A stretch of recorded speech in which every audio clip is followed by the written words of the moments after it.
संजय सोई का भी यहाँ पर चाहूंगी, जिस तरह से आतंकवाद का भी यहाँ पर जिक्र किया गया। आतंकवाद से तो दुनिया परेशान है और सब जानते हैं कि आतंकवाद की जड़ कौन है। तो इसी वजह से हम देख रहे हैं कि जो पाकिस्तान, जिसको आतंकिस्तान भी कह सकते हैं, बिना नाम लिए उनकी तरफ पॉइंट किया गया। और वाकई में ये एक ऐसी चीज़ है कि जो आतंकी है वो आतंकी है, चाहे वो किसी देश का हो, कहीं का हो, किसी धर्म का हो, तो उसमें कहीं डिस्टिंग्विश नहीं किया जा सकता है। तो चाहे वो चाइना ने भी कई बार हमने देखा है कि आतंकियों को सपोर्ट किया है यूएन में, जब भी हमने किसी आतंकी को, और ये तब है मेजर जनरल संजय सोई, ये तब है जब मोहम्मद बिन सलमान यहाँ मौजूद हैं और ये जो आम सहमति बनी वो खुद उसमें रहे। तो ये दरअसल पाकिस्तान को वाकई में, जब सुबह भी वो तस्वीरें आ रही थी, मैं तब भी ये कह रही थी कि उसको ये रास नहीं आ रहा होगा, क्योंकि हमेशा उसके साथ वो खड़े नजर आए हैं। लेकिन आज जो स्थिति है, जो तस्वीर है, वो इससे इतर थी। नहीं, बिल्कुल। अब देखिए, भारत का बदलते रूप को सब समझ रहे हैं, भारत के उगते सूरज इसको सलाम कर रहे हैं। दूसरी बात यह है कि भारत की जो ट्रांसपेरेंसी है, सभी धर्म मजहब सब बराबर है यहाँ पर, हर एक को कहने का हक है। आज अगर कोई शाजिया जी आ रही हूं मैं, हाँ, फैसिलिटी है या कोई उनको कुछ भी मिल रहा है, सभी धर्मों को मिल रहा है। अगर पैसा बैंकों के अकाउंट में जा रहा है, कोविड का पैसा जा रहा है, उसमें ये नहीं है कि वो हिंदू को जा रहा है, मुस्लिम को जा रहा है, क्रिश्चियन को जा रहा है, सिख को जा रहा है।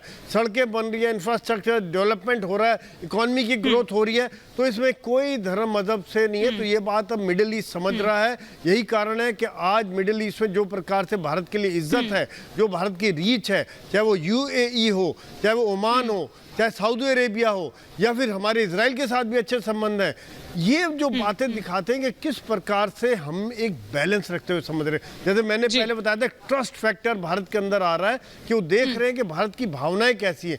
वासुदेव कुटुंबकम हम घर के अंदर भी करते हैं, दुनिया में भी करते हैं। सबका साथ, सबका विकास हम घर के अंदर भी करते हैं, देश में भी करते हैं, दुनिया में भी कर रहे हैं। अफ्रीकन यूनियन को जोड़ने से मुझे इतनी ये बैलेंसिंग एक्ट बिल्कुल घर के अंदर तो करते ही है, लेकिन यही बाहर बनाने की भी कोशिश हो रही है। और इसीलिए यही कारण है, शाजिया इल्मी जी, अनुराग ठाकुर ने ही ये बात कही कि यही समय है, सही समय है और भारत का समय है। बार बार ये जिक्र वो करते हुए नजर आते हैं।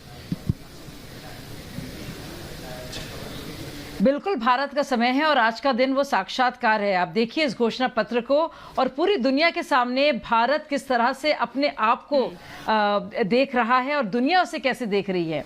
जो बात हुई थी ग्लोबल फ्रेंड की, विश्व मित्र की, और आप देखिए विश्वसनीयता की, आप एक तरफ देखिए पूरी दुनिया के सामने, और हम बात कर रहे हैं 85% ऑफ पॉपुलेशन, यानी कि 85% पूरी दुनिया की आबादी की यहाँ पे, जिसकी नजरें आज के दिन भारत पर है। और आज ये घोषणा पत्र पर है कि एक दो पॉइंट्स ऑफ व्यू हैं। और पहली बार एक वन बेल्ट वन रोड, एक देश कहता आ रहा है, पूरी ग्लोबल सप्लाई चेन पर पूरी दुनिया कई तरह से उस पर निर्भर थी, डिपेंडेंट थी। और एक दूसरा देश भारतवर्ष जो है सामने उभर कर आ रहा है और one earth, one family, one future की बात कर रहा है। आप ये दोनों पैराडाइम्स को देखिए तो हम और आप इसको समझ रहे हैं, लेकिन पूरी दुनिया, उनकी सारी बड़ी बड़ी अर्थव्यवस्थाएं और आबादी ये देख रही है कि ये दो मॉडल्स हैं। एक वो भी उसे समझ रहे हैं, वासुदेव कुटुंबकम, एक कह रहा है कोई भी गरीब देश ना पिछड़ा जाए, बिल्कुल। और वन बेल्ट वन रोड बनाम वन अर्थ,